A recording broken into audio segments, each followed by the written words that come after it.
کام سیاست بایلو هغه هر څه بایلي موږ سیاست بایللی دی د میرویس نیکه باچایي په داسې حال کې جوړه سوله چې پر دې ګرد وطن د صفویانو باچایي وه د دې خوا مغل د کابله پورې پروت و د یو څو سپین ږیرو په همت د یو څو سپین ږیرو په مړانه ګورګین د جارجیا چې ورته وایي ګورګین د هغه ځای ګورنر و د صفویانو په کندهار کې میرویس نیکه دغه د پښین خلک ورسره ملګري سو دغه سو کیسه اوږده ده ګورګین یې فارغه کړي باچایي یې جوړه کړه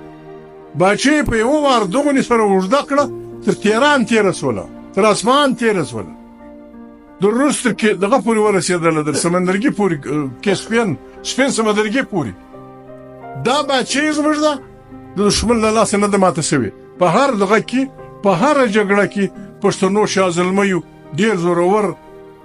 یو دغه زما یېر دی د میرویس نیکه هزاره کمانډر و زبردست یې نوم شاید سیف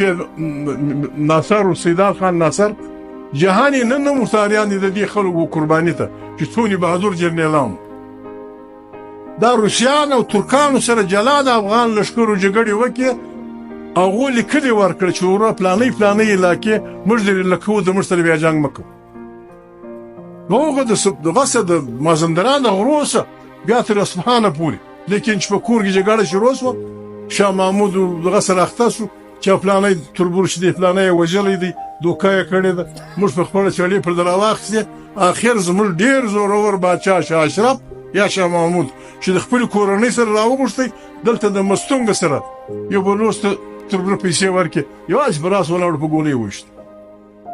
هغه سړی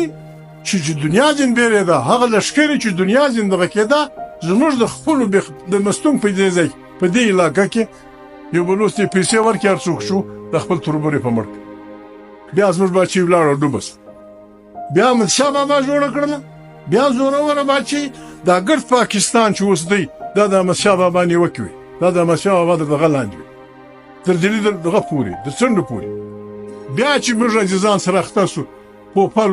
بارک پوپل بارکزی دی پوپلزی دی سره وهلی نن په کوټه کې د غازي محمد ایوب خان او د یعقوب خان لمسیان د خلکو سره په کوټې کې منشیان کورنۍ جنګ موږ برباد کړي یو نور کورنۍ جنګ توان موږ نه لرو عزیزانو سره کښېنو به